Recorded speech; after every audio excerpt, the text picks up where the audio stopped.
कौआ और हंस, कौन ज्यादा खुश? एक घने जंगल के पास एक सुंदर झील थी, जहां एक सफेद हंस रहता था। वह शांत, सुंदर और हमेशा खुश दिखता था। उसी जंगल में एक कौआ भी रहता था, जो हमेशा अपनी जिंदगी से असंतुष्ट रहता था। एक दिन कौए ने झील पर तैरते हंस को देखा और सोचा, ये हंस कितना सुंदर और शांत दिखता है। ये मुझसे कहीं ज्यादा खुश होगा।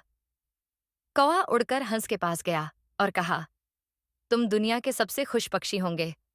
तुम्हारी सुंदरता के कारण सब तुम्हारी तारीफ करते हैं। हंस मुस्कुराया और कहा, मैं पहले यही सोचता था, लेकिन जब मैंने तोते को देखा तो मुझे लगा कि वह मुझसे ज्यादा खुश है, क्योंकि उसके पास दो सुंदर रंग हैं। कौआ तुरंत एक हरे लाल तोते के पास गया और उससे पूछा, तुम्हारे सुंदर रंग हैं, तुम मुझसे और हंस से ज्यादा खुश होगे?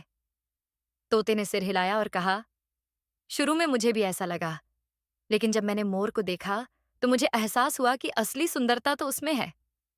अब कौवा मोर के पास पहुंचा, जो एक चिड़ियाघर में बंद था।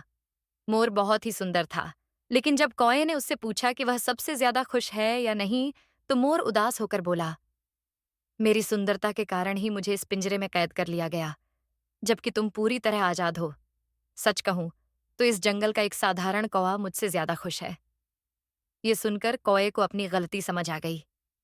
अब उसे समझ आ गया था कि खुशी बाहरी सुंदरता में नहीं, बल्कि संतोष और आजादी में होती है। शिक्षा।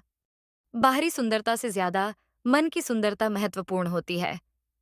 ईर्ष्या करने से हम कुछ नहीं पा सकते, बल्कि हमें खुद को स्वीकार करना चाहिए।